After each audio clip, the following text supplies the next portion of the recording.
Porsche 911 GT3 RS. 525 koní, maximálka skoro 300 km za hodinu a zrychlení z 0 na 100 za 3,2 vteřiny. Ne, tohle nejsou hodnoty, které definují toto auto.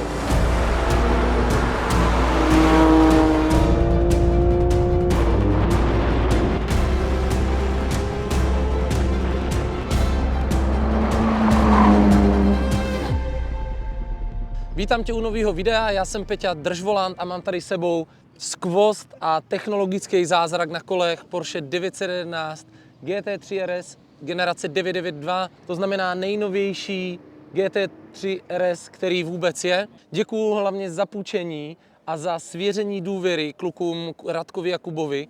Pokud chceš, sleduj hlavně Kubu na jeho kanále Jacob FX, kde dělá šílené věci nejenom s tímto autem, ale i s dalšíma supersportama. Ale my jsme tady hlavně odřízení o to, aby jsme si řekli, co to auto umí. Neboj se, rovnou předestírám, že to auto nebude jenom tady stát se mnou dneska na místě, ale zažiješ jednak kolo na Nürburgring GP a druhák Nordschleife a velmi rychlý a ostrý kolo na turistických jízdách, který se nám včera podařilo. Ať si řekneme něco i k tomu autu. Je to 911, má 4-litrový atmosférický šestiválec typu Boxer, samozřejmě uložený tady vzadu nebo nad zadníma kolama, což autu dává extrémní trakci na výjezdech a proto je to auto tak rychlý. Možná důležitější čísla než ty, které jsme si řekli na začátku, jsou rozložení hmotnosti vlastně 60/40, což by se na první pohled mohlo zdát, že nedává logiku, ale právě v tom je ta logika, protože tím, že tu váhu máte rozloženou víc vzadu, a ve chvíli, kdy jdete na plyn, tak to auto má excelentní trakci, ale hlavně, a to je to, z čeho těží Porsche, a co možná třeba lidi, co řídili jenom BMW nebo auta podobného typu, nechápou, je, že ve chvíli, kdy s tímto autem tvrdě a daleko do zatáčky brzdíte, tak vlastně se ten poměr krásně srovná a ten zadek je pořád nádherně stabilní. Co je potřeba si říct a co jde vidět na první pohled, je tady to extrémně masivní, neuvěřitelný křídlo, který když vidíte hlavně ve skutečnosti, tak se chce těžko věřit, že to auto má vůbec ještě homologaci a že to je v uvozovkách auto pro běžný provoz, což samozřejmě vůbec není a to je potřeba si říct. To křídlo a hlavně aerodynamika celého auta dokáže vyvinout přítlak až 860 kg při nějakých 280 km za hodinu, což se třeba tady na Nordschleife za fluktuacem velmi hodí. To, co je unikátní, je hlavně aktivní aerodynamika tohoto auta, kde se otvírá DRS jako ve Formuli 1 a hlavně potom ještě vepředu jsou aktivní klapky, který vlastně i to auto na tom předku přilepí ještě víc k té zemi. A ten pocit je něco jako, kdybyste si mysleli, že v každém autě už to nejde, tak tady je to málo. Jo? A to auto jede opravdu jak po kolejích, má nádhernou stabilitu a hlavně se v tom autě cítíte, a ne vy sebejistý, ale to auto je sebejistý, takže je to nádherný kus mistrovské práce a inženýrů samozřejmě Porsche. Tento konkrétní kousek má samozřejmě i karbon keramické brzdy, kola, pozor, rozměry kol, teď jsme na to řešili pneumatiky, vzadu šířka 335 mm, což je extrém a vlastně existují na to prakticky jenom Cup 2, který my tady máme od Michelinu a potom jenom už okruhovější varianty kol. A když jsme teďka scháněli nějakou sadu, která je i, řeknu, mokřejší nebo běžná, tak je to velmi, ale velmi těžký. Jsou tam nesmyslné ceny a dodací lhuty, protože v tomto rozměru samozřejmě moc klasických pneumatik neuvidíte. To auto je prošpikované aerodynamikou naprosto všude a třeba taková velmi zajímavá věc je, že přední ramena, jenom v uvozovkách ty trubky u ostatních aut, který slouží jenom k tomu, aby drželi kola a brzdy a to, co tam má být, tak tady jsou vlastně aerodynamicky tvarovaný ve tvaru obráceného křídla a dělají přítlak přes 40 kg. To znamená jenom design předních ramen a toho zavěšení dělá 40 kg přítlaku. Mimochodem, říkal jsem, že to auto má skoro 900 kg celkového přítlaku, což je prakticky dvakrát víc než předchozí generace GT3 RS. Takže jenom mezigeneračně to auto má asi o 400 kg přítlaku navíc, což je extrém a vůbec nechápu, kam to dohnali. Ale je potřeba si říct, že třeba krásný tady ty bumerangy na střeše, tak jenom směřujou vlastně obtýkání toho vzduchu a zlepšili stabilitu a taky přítlak toho auta. Ale nejvíc, co tomu autu dělá, je vlastně podvozek a ten tady není ani vidět. Jak už jsem říkal, auto má 525 koní, což se na první pohled nezdá až tak, protože když vezmete třeba klasickou M3 generace G, tak má vlastně 510 koní, což je skoro stejně. Navíc tady jsou atmosférický ty koně, takže si je můžete zasloužit, ale odměnou vám bude neskutečný zážitek, hlavně určitě husí kůže a ten zvuk v 9000 otáčkách, kde je omezovač, je nepopsatelný a hlavně nepřenositelný, takže tohle musíš zažít.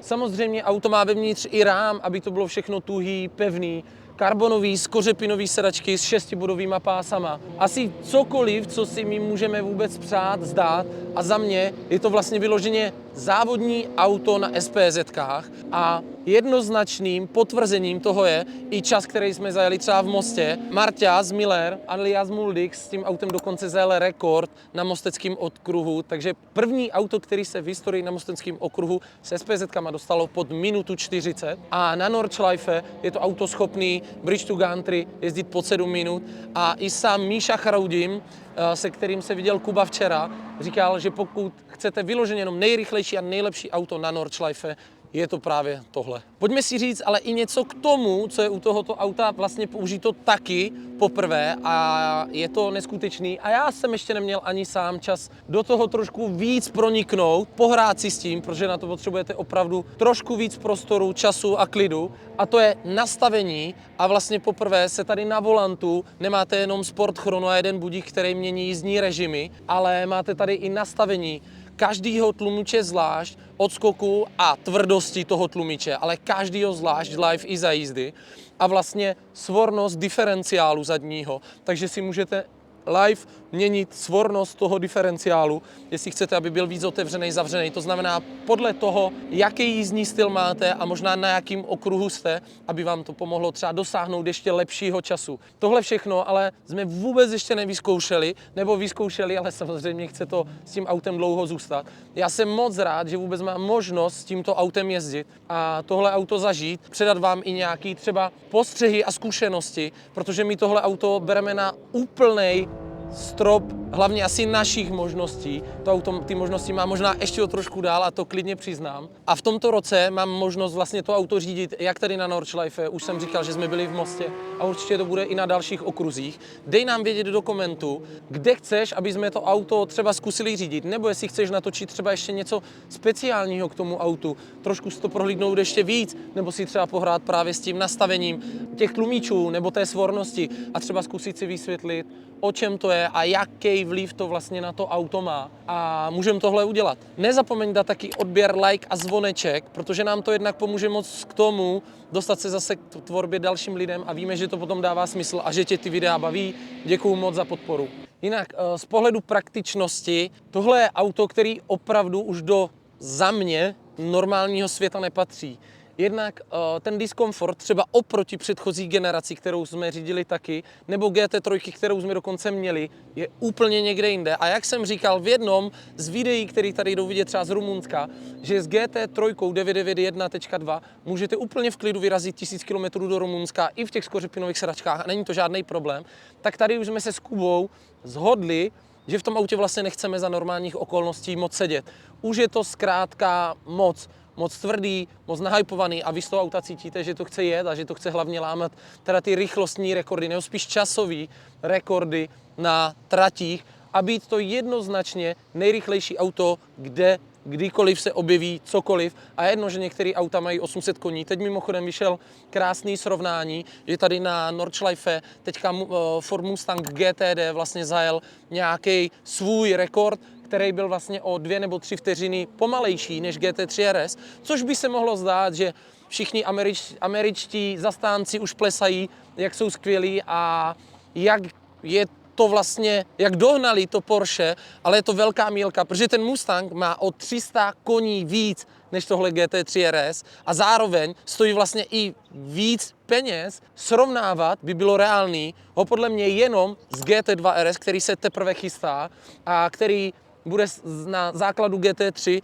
jenom samozřejmě, nebo v uvozovkách jenom, což není vůbec jenom, s turbem, nebo nějaký biturbo, nebo nějaký hybridní systém a povídá se, že to bude mít určitě něco mezi 800 a 900 koňmi a v tuto chvíli už se třepe i AMG One, který má tady na Nordschleife zajetej oficiální rekord auta s SPZ-kama, protože můj jasný tip, a věřím tomu úplně naplno, je, že GT2 RS bude novým králem Nordschleife a severní smyčky, protože tady zajede rekord. To je můj statement, který tady říkám. Pojďme si ale ukázat něco i k té praktičnosti, jak jsem říkal. Samozřejmě vzadu je kufr, který tam není, protože tady máte jenom vlastně dolívání oleje a chladící kapaliny. To je jediný, co tam je. Motor už nejde vůbec vidět, není možný jakkoliv to dohlídnout, pokud to auto nerozeberete. Vevnitř, jak jsem říkal, rám a sedačky, takže to, co se vleze a prošpikujete mezi tím rámem a uděláte Tetris, se vám tam samozřejmě vleze. Toho místa je tam relativně dost, ale ten průnik k tomu místu je vlastně, nechci říct tragický, protože já jsem rád, že tam ten rám je, ale je to velmi těžký a třeba jenom závodní helmu tam narvat je opravdu challenge, takže i takovej detail, jako ta závodní helma, je vlastně problém. A pojďme si ukázat proč. Protože samozřejmě jsme zvyklí, že u 911, i u GT3, i u GT3 RS předchozí generace 991 byl vlastně kufr. Samozřejmě nádherná karbonová kapota, otevření. Hned cítíte, že ta kapota má úplně, nemá žádnou váhu, protože jste schopni to takhle prstíčkem. Ale mimochodem, takhle je kapota, já otevřu kapotu, nestalo se vlastně vůbec nic, protože tady vůbec nic není a vidíte tady vlastně jenom ten průchod od chladiče, od těch ventilátorů, který vlastně z nárazníků směřují ten vzduch, vyhazují ho ven, krásně si chladiče berou ten studený vzduch a směřuje toto auto pryč, směřuje to vlastně bokem ven, protože je tam ten teplej vzduch a ten teplej vzduch nechcete, aby vám tam šel. Mimochodem, aerodynamické prvky klidně si můžeme ukázat, takže tady jsme viděli vlastně tu kapotu a to směřování, který jde přes ten nárazník, samozřejmě jde tam i chlazení brzd, do podběhu, tady směřování, aby to auto bylo stabilnější. Tady vlastně nad blatníkama máte otevřený a perforovaný taky, aby vycházel ten teplej vzduch z brzd a z těch pneumatik vlastně ven a kolem toho auta pryč. Největší extrém a to, co je vlastně neuvěřitelný na reálný pohled, je odhalená asi půlka kola a vlastně tady ten díl za tím předním kolem, mně přijde neuvěřitelný to křídlo, dá se tam dát ruka, zároveň tady vlastně vidíte úplně celou pneumatiku a krásně do detailu jde vidět. My jsme sem jenom přijeli, jenom přijeli, tady je taková šotolinový parkoviště a dívejte, kolik těch kamínků je tam jako naházených, jo. Takže to je masakr a extrém. Tady samozřejmě směřování pak ještě do motoru. Tady, jak jsem říkal, ty bumerangy nebo banány jsem někde slyšel, který vlastně odvádějí a oni zjistili, až vytvořili celý auto, že jim jde ten teplej vzduch ještě z těch brzd a kol, tak vlastně, když tam nebyly tady ty směrovače, tak jim to šlo ještě do toho motoru a aby to optimalizovali, tak ještě vymysleli tady ty malý bumerangy, který ten vzduch směřují pryč, aby to auto nasávalo jenom ten vzduch studený, takže a směřovalo to pryč. Samozřejmě tady máme to neuvěřitelný a masivní křídlo, který, jako vidíte, že je úplně neskutečný. Dokonce jsme tady na Nordschleife viděli teďka Mantej úpravu, která má ty boční směrovače, který zase dělají nějakou jízdní stabilitu toho auta, tak bych řekl, že jsou třeba takovýhle. K tomu autu přijdete, teda už mě to přijde v zásadě hnusný, to nazvu, klidně se nebojím to slovo použít, protože to je normálně, to jsou tady takový lopaty. Je to na pohled neuvěřitelný, ale zároveň říkají, že ještě umíjou udělat o 50% víc přítlaku na tomhle autě. To auto má 860 kg přítlaku. Neskutečný. Samozřejmě za zadníma kolama úplně to stejný, takže tady kamenolom, pokud byste chtěli nějaký kamínky, stačí si koupit GT3 RS a můžete je sbírat všude po cestě. Jednoznačně věc, která musí být, zadní difuzor, který zase usměrňuje ten vzduch a hlavně už vypouští pod autem. Ale nejvíc těch dílů a nejvíc těch aerodynamických prvků je vlastně na podlaze toho auta, protože to auto se v uvozovkách vlastně přicucává k té zemi tím, že tam proudí ten vzduch a jsou tam udělané různé kanálky a odvody. Dej mi vědět, jestli ti to přijde taky takhle šílený a pojď se rovnou mrknout na jedno rychlé kolo z Nürburgring GP.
Teď jsme se vrátili, doufám, že si to kolo líbilo, protože nám jo, i když ten provoz nebyl úplně ideální, tak aspoň jsme si užili atmosféru GPčka a co tohle auto dovede.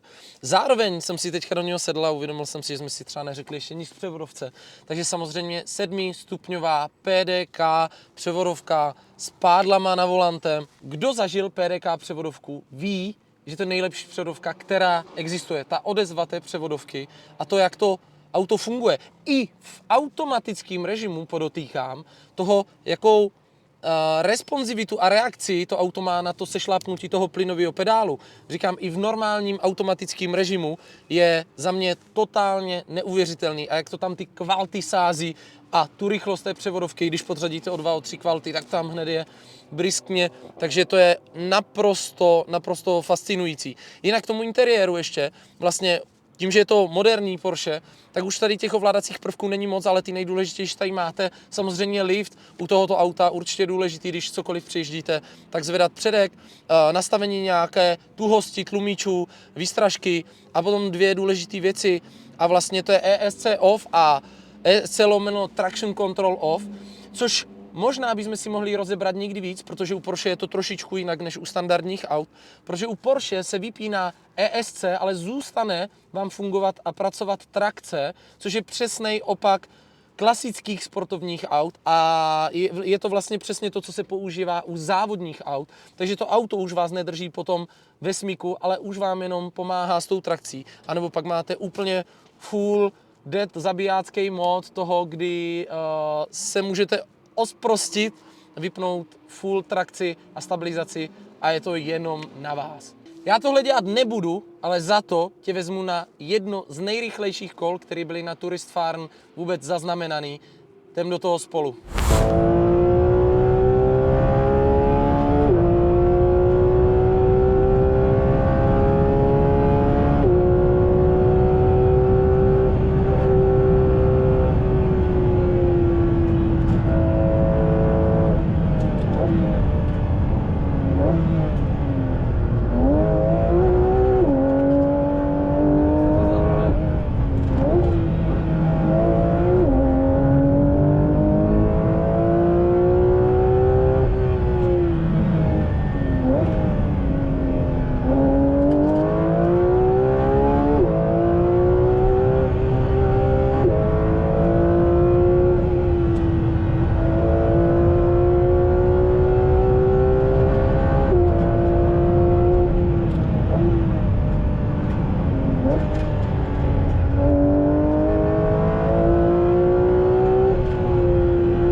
doufám, že se ti moje představení nové GT3 RS líbilo a že to auto ti přijde úplně stejně zajímavý a fascinující, tak jako mě. Doufám taky, že se s tímto autem ještě vidíme a možná bychom s váma mohli i něco vymyslet. Jak jsem říkal, dej nám like, koment a odběr, ať nezmeškáš i další video a děkuju ti moc za sledování. Příště se vidíme, čau.